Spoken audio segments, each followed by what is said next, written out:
बार हाथ खड़ा करके ये हुई ना भाई, जरा ये भारी पड़ रहा था मामला। हाँ, तो ये जो एरिया है ना, जरा थोड़ा बच्चे उठेंगे नहीं, बच्चे अपनी जगह नहीं छोड़ेंगे। बहुत अच्छे बच्चे। ओके, हाँ, अच्छा, आप बार बार उधर मत देखिए, उधर भी बॉयज जी बिठाए हैं हमने यार। हाँ, आप कंफ्यूज क्यों हो रहे हैं? क्योंकि हमारे बीच में पहुंच चुके हैं वर्तमान मेला समिति अध्यक्ष विवेक राजवंशी जी, जिन्होंने अनेक नवाचार इस बार इस मेले में किए। पार्षद योगेंद्र शर्मा जी, मेला समिति सदस्य सोनू जी धाकड़, और हमारी प्रशासनिक कार्यपालिका का प्रतिनिधित्व करने वाले मेला अधिकारी महोदय श्री जवाहरलाल जी जैन साहब, अतिरिक्त मेला अधिकारी श्री महेश चंद जी गोयल साहब, मेला प्रभारी एवं उपायुक्त नगर निगम कोटा श्री महावीर सिंह जी सिसोदिया, और आप सबके बीच इस कार्यक्रम को जो अपने खूबसूरत लफ्जों से आप सबके बीच पहुंचा रहे हैं श्री ओम पंचोली जी, जाने माने एंकर, जो एलन ही नहीं अपितु अनेक कार्यक्रमों में आपसे रूबरू होते रहते हैं, चाहे वो तिरंगा यात्रा हो या और भी बड़े कार्यक्रम, और मातृशक्ति का प्रतिनिधि। मुल्क मराठों का ये यहाँ शिवाजी डोला था, मुगलों की ताकत को अपनी तलवारों पे तोला था।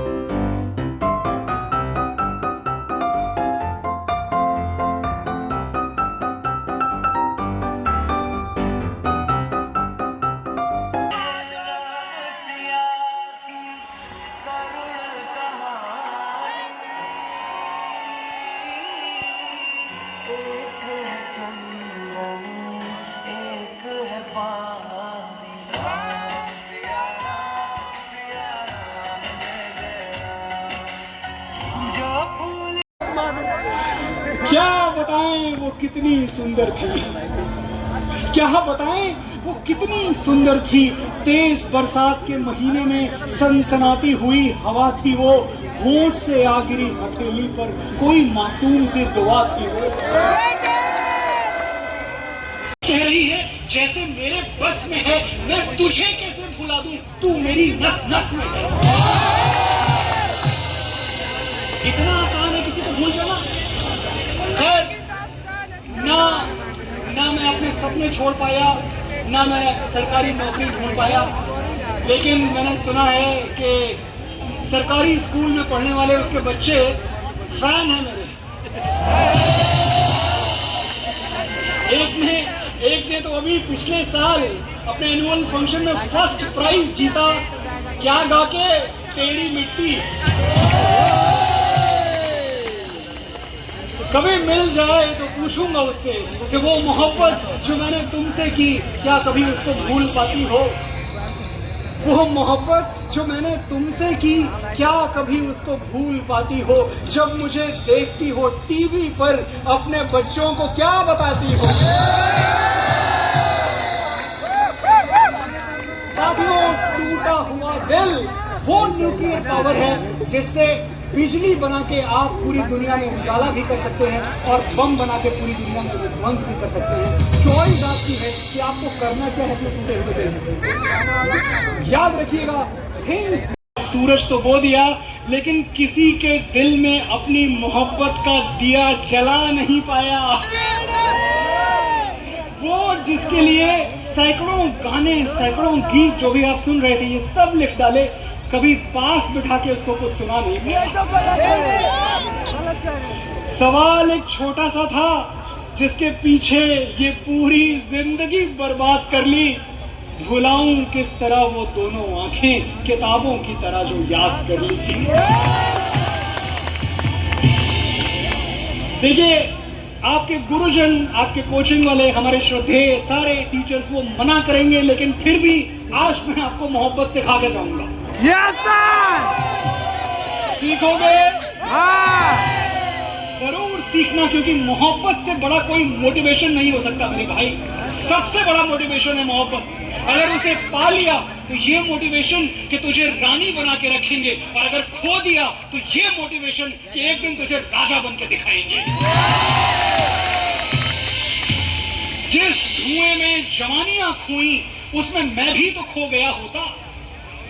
जिस धुएं में जवानियां खोई उसमें मैं भी तो खो गया होता। वो अगर मुझसे ना बिछड़ जाती मैं तो बर्बाद हो गया होता। आप सोच रहे होंगे अच्छा इतनी बातें हो रही है, कौन थी वो? देखिए कौन थी वो ये तो नहीं बता सकता, शराफत का तकाजा है। मैं खुद भी एहतियातन उस गली से कम गुजरता हूं, कोई मासूम क्यों मेरे लिए बदनाम हो जाए। तो कौन थी ये नहीं बताऊंगा, लेकिन ये जरूर बता सकता हूं कि वो कैसी थी। यार बड़ी खूबसूरत थी, क्या बताएं वो कितनी सुंदर थी, क्या बताएं वो कितनी सुंदर थी। तेज बरसात के महीने में सनसनाती हुई हवा थी वो, होंठ से आ गिरी हथेली पर कोई मासूम सी दुआ थी वो।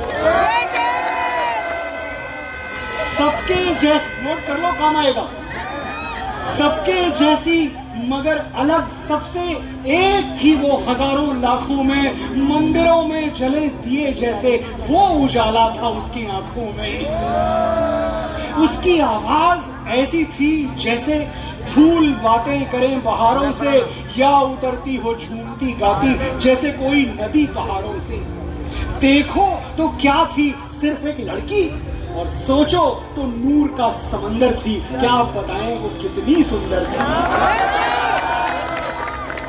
ये जो मैंने अभी बोला ये आप नोट करके अपनी जाएं। खासतौर से मैं अपने छोटे भाइयों बहनों से ये बात कह रहा हूं कि जरा सी मेरी परतें हटा दोगे तो इस सूट बूट के अंदर आज के मनोज मुंतशिर को ढूंढना मुश्किल हो जाएगा। एक लड़का मिलेगा जो गौरीगंज की सड़कों पे भटक रहा है और इलाहाबाद के पैलेस थिएटर में उधार के पैसों से टिकट खरीद के पिक्चर देख रहा है। आपको एक लड़का मिलेगा जो प्रतापगढ़ में बसों के पीछे दौड़ रहा है, या कटरा के मोहन होटल में दाल फ्राई खाने के लिए गुल्लक में हफ्तों से पैसे जोड़ रहा है। आपको एक लड़का मिलेगा, अगर वक्त की धूल जरा सी हटा देंगे तो वही लड़का मिलेगा जो अपने पुश्तैनी गांव में किसानों से बिरहा सुन के रोने लगता है, या ट्रेन लेट हो जाए तो लखनऊ के किसी प्लेटफॉर्म पर तौलिया बिछाकर सोने लगता है। ये लड़का कभी पार्ले जी बिस्किट को दुनिया की सबसे बड़ी डेलिकेसी बताने की जिद पर अड़ जाता है, और कभी चाय उसको अमृत की तुलना में थोड़ा बेहतर सिद्ध करने के लिए किसी से भी लड़ जाता है। तो आज मैंने ये डिसाइड किया है, मैंने ये तय किया है कि आज आपसे मुंबई का मनोज मुंतशिर नहीं, मेरे छोटे से गांव का वो लड़का, वो मनोज, आज वही आपसे बात करेगा, आज वही आपसे संवाद करेगा। मेरा गांव, मेरी मातृभूमि, मेरा गौरीगंज, नई सुबह का लालच खींच लाया मुंबई हमको। वो गौरीगंज की शामें सुहानी छोड़ दी हमने, वो एक नुक्कड़ जहां यारों का जमघट रोज लगता था, वही एक चाय खाने पर जवानी छोड़ दी हमने। मैं अपनी गलियों से बिछड़ा, मुझे ये रंज रहता है, मेरे दिल में मेरे बचपन का गौरीगंज रहता है। मैंने आपसे कहा कि शायद आपको मेरी कहानी में अपनी कहानी नजर आएगी, और इसलिए नजर आएगी क्योंकि मेरी और आपकी कहानी कोई अलग नहीं है। मेरी आपकी कहानी एक जैसी है। मैं और आप दोनों, हम अपने सपनों के लिए परदेसी हो गए। हमें अपना शहर छोड़ना पड़ा, अपना घर छोड़ना पड़ा, अपना वतन छोड़ना पड़ा अपने सपनों के लिए।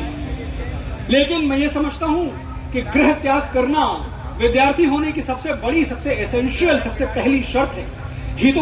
हितोपदेश में लिखा हुआ है, काग चेष्टा बकुल ध्यानम श्वान निद्रा तथैव च अल्पाहारी गृह त्यागी विद्यार्थी पंच लक्षणम। जो घर नहीं छोड़ता वो सफलता की सीढ़ियों पर ऊपर नहीं जाता। आप घर छोड़ के आए हैं, आपको अपना वतन, अपना गांव बहुत याद आता होगा, लेकिन सच ये भी है कि यही शुरुआत है आपके शिखर पे जाने की। और आज मैं दिवाली से ठीक पहले यहाँ बोल रहा हूँ तो मुझे अयोध्या का वो राजकुमार याद आता है जो शायद राजकुमार बन के रह जाते, राजा बन के रह जाते, लेकिन अगर अयोध्या न छोड़ी होती, अपना घर न छोड़ा होता, तो कभी मर्यादा पुरुषोत्तम न कहलाते। बोलिए एक बार मेरे साथ, जय श्री राम, जय जय श्री राम। आवाज देखिए, वो दूर तक शिक्षा जानी चाहिए। जिसमें संस्कार न हो, वो शिक्षा अधूरी है। और मैं वो जिसे सुन के खुशी से रो पड़े आंखें तेरी, आसमानों से कभी ऐसी खबर भी आएगी। आज तेरी मुट्ठियों में रेत है तो क्या हुआ, इस समंदर में कभी तेरी लहर भी आएगी। नमस्कार, गुड इवनिंग, प्रणाम, हाउ इज द जोश? That's what I call real high जोश। एलन कोचिंग इंस्टीट्यूट के सभी एस्पिरेंट्स को, छात्रों को, फैकल्टी को, मैनेजमेंट को, सबको मेरा प्रणाम, नमस्कार और बहुत बहुत धन्यवाद कि आज आपने मुझे याद किया इतने शुभ अवसर पर, दशहरे मेले में। कोटा की इस पुण्य डोल होने लगे, थोड़ा सेल्फ कॉन्फिडेंस हिलने लगे, तो ये शहर आपका कोटा, ये जिस राज्य के नक्शे पर अंकित है राजस्थान, उसके इतिहास का कोई भी पन्ना खोल लीजिएगा, आपका आत्मविश्वास दुगना हो जाएगा। ये वीर भूमि राजस्थान। अभी थोड़े दिनों पहले मैं एक डॉक्यूमेंट्री देख रहा था, ब्रेव हार्ट्स ऑफ ब्रिटेन, यानी ब्रिटेन के जाबाज। तो वो उस डॉक्यूमेंट्री में दिखा रहे थे कि कैसे उनके बाप दादा बड़े वीर थे। हमें तो खैर लुटेरे लगते हैं, लेकिन उनको वीर लगते थे। तो दिखा रहे थे कि देखो हमारे बाप दादा ने, हमारे परदादा ने, हमारे पुरखों ने ये किया, ऐसे ऐसे झंडे गाड़ दिए। मैं वो डॉक्यूमेंट्री देख रहा था और मन ही मन हंस रहा था ये सोच के कि तुम अपने पूरे देश से जितने जाबाज, जितने ब्रेव हार्ट्स लाए हो, इसका 10 गुना तो अकेला हमारे एक स्टेट में मिल जाएगा। राजस्थान में दूसरे स्टेट का नंबर ही नहीं आएगा। अपने स्वागत में, अपने अभिनंदन में तालियां बजा लीजिए। अच्छा, आपने मुझे बुलाया है कहां से? मुंबई से। मुंबई जिसे सपनों का शहर कहते हैं, लेकिन मैं समझता हूं कि मुंबई से भी ज्यादा सपने कोटा की आंखों में रहते हैं। कोटा भी सपनों का शहर है, और अगर ये सपनों का शहर ना होता तो सोचिए, छोटे छोटे शहरों से, छोटे छोटे कस्बों से, छोटे छोटे गांवों से आए हुए बच्चों को ये शहर टेक जाइंट बना देता है, मैनेजमेंट टाइकून बना देता है, बड़े से बड़ा ऑफिसर बना देता है। ये असर है, ये चमत्कार है कोटा की मिट्टी का और माँ शारदा का, जिसकी खास कृपा है माँ मीरावादिनी की इस शहर पे। और मैं ये मानता हूं कि वो माँ मीरावादिनी जो आपको यहाँ तक ले आई हैं, अपने गांव, शहर, कस्बे से कोटा तक ले आई हैं, आपको आगे भी वही ले जाएंगी। और वो आपके माता पिता जिन्होंने पाई पाई जोड़ के आपको यहाँ शिक्षार्जन के लिए भेजा है, एक दिन आप उनके पते पर खुशियों के मनी ऑर्डर जरूर भेजेंगे, कोई रोक नहीं सकता। कोई पैदा नहीं हुआ, मेरा वचन ही मेरा शासन है। क्या है मृत्यु? सब आपको संवाद याद होंगे आज तक। और औरत पर हाथ डालने वाले की उंगलियां नहीं काटते, काटते हैं उसका यू बॉम्सी एंड मी। ये मैंने कहानी आपको सुनाई क्यों? क्योंकि यू बॉम्सी एंड मी और बाहुबली के बीच में एक डेकेड, एक दशक से ज्यादा संघर्ष था, लेकिन प्रकृति ने ये प्रूव कर दिया कि जो खाली थिएटर देख के घबराता नहीं, एक दिन हाउसफुल का बोर्ड भी वही देखता है। जो भी मिला इसलिए मिला कि हंस के बहुत कुछ खोया हमने। जो भी मिला इसलिए मिला कि हंस के बहुत कुछ खोया हमने। ये जो सूरज देख रहे हो, जुगनू जुगनू बोया हमने। दुख जब पर हाथ डालने वाले की उंगलियां नहीं काटते, काटते हैं उसका।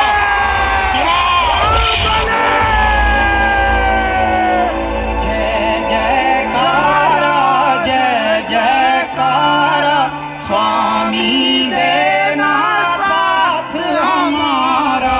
मेरी चौखट पे चल के आज चारों धाम आए हैं, बजाओ ढोल स्वागत में, मेरे घर राम आए हैं। बजाओ ढोल स्वागत में, मेरे घर राम आए। 9 महीने जिसने तुम्हें पेट में रखा, 3 साल हथेलियों पर और जिंदगी भर दिल में, उसे कमरे पे रखना मेरे दोस्त हमेशा। ना वो मुझे पुराना वाला कॉलेज वाला मनोज मुंतशिर याद आ जाता है। अरे सर जरूर। लपक के चलते थे बिल्कुल शरारे जैसे थे, लपक के चलते थे बिल्कुल शरारे जैसे थे, नए नए थे तो हम भी तुम्हारे जैसे थे। ये जो तारीफों भरी तालियां बजाकर आपने मेरा स्वागत किया, इसके लिए बहुत बहुत शुक्रिया, बहुत बहुत आभार। लेकिन एक डिस्क्लेमर डालना मैं जरूरी समझता हूं कि शब्द और वाणी दोनों ईश्वर की देन है।